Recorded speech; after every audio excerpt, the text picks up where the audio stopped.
Bienvenue dans Cyberbalado, une initiative d'idées d'éducation entrepreneuriale et financée par CIRA Canada dans le cadre des projets NetGood.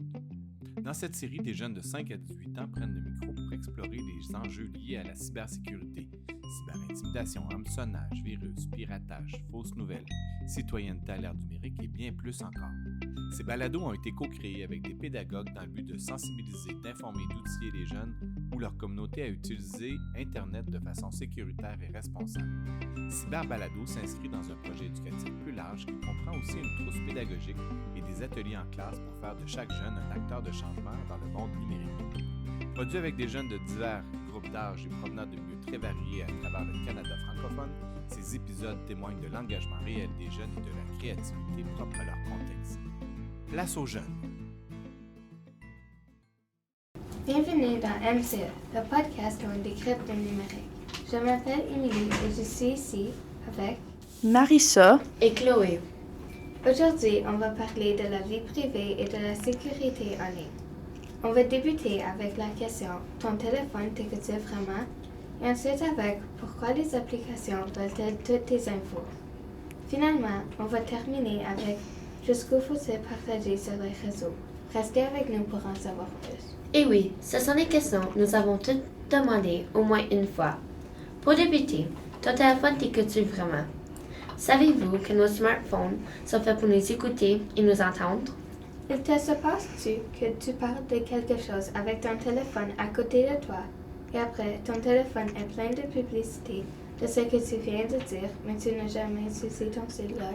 Il t'écoute même si tu ne veux pas. Pour savoir si ton téléphone t'écoute, vous allez attendre des bruits inhabituels, les appareils photo et les micros s'allument de manière aléatoire et une baisse de performance de la batterie, etc. Si vous entendez un clic inhabituel ou un bruit statique pendant vos appels, il est fort probable que quelqu'un vous espionne.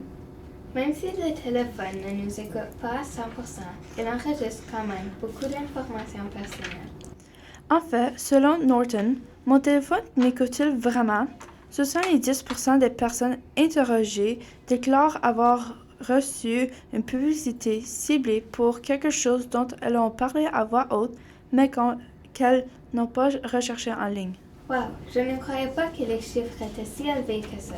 De plus, même quand j'y pense, moi aussi je découvre que mon téléphone montre des publicités dont j'ai parlé à voix haute, mais je n'ai pas recherché en ligne. Pour continuer, pourquoi les apps veulent-ils notre info? Lorsque vous téléchargez une application, il est fort probable qu'ils vont vous demander pour votre info. Cette information est collectée et utilisée pour faire des fins marketing. Selon Android Developers, quand une application vous demande pour votre information personnelle, 45% est stocké dans le dossier et le reste est vendu à d'autres utilisateurs de médias. Votre information peut se faire vendre et utiliser pour faire du scam. Lorsqu'ils vous demandent pour ton information personnelle, je te conseille fortement de refuser. Je suis d'accord avec toi. Pourquoi accepter une application si vous ne saviez pas ce qu'ils vont faire avec ton information? Mais il est aussi utilisé pour proposer des publicités personnelles. Donc, vous aurez des publicités que vous êtes plus intéressé. Selon Je décide, une application peut uniquement collecter les informations à ton sujet dont elle a besoin pour bien fonctionner. Cela signifie, par exemple, qu'une application de la SNCB ne peut pas collecter d'informations sur tes contacts. L'application n'a absolument pas besoin de ces informations pour te donner l'heure de ton prochain train. Finalement, jusqu'où faut-il partager sur les réseaux? Selon Ça m'intéresse, il est important de jamais partager d'informations sensibles, telles que votre adresse personnelle, votre numéro de téléphone, votre détail financier ou vos documents d'identité, etc. Oui, on ne veut pas que tout le monde chasse toute notre information, ça peut être dangereux. De plus, mettre des photos de votre location pourrait convenir à des personnes qui vous font du mal.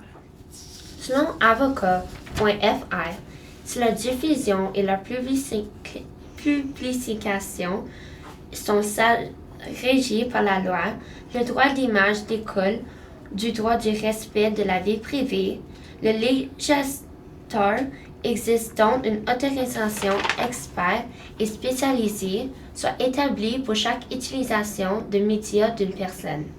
Selon Avast, des hackers ou tout autre individu ayant accès physiquement à votre téléphone peuvent installer des logiciels de spy ou des applications en arrière-plan et peuvent surveiller vos appels, vos messages, votre localisation et votre activité en ligne.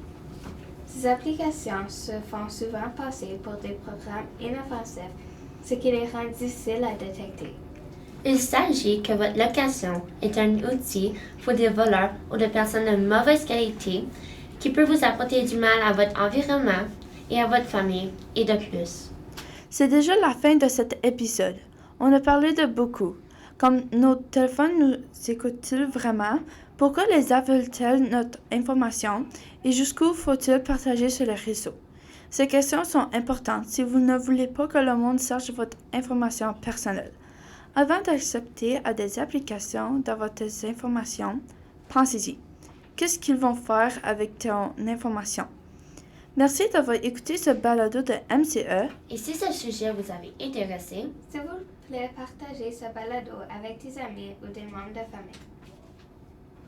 Nous tenons à remercier le personnel, les enfants et la direction des écoles participantes pour leur engagement tout au long du projet. Nous remercions également le CIRA dans le cadre du programme NetGood. Nous vous invitons à écouter les autres épisodes de cette série ainsi que ceux des autres écoles participantes. À très bientôt!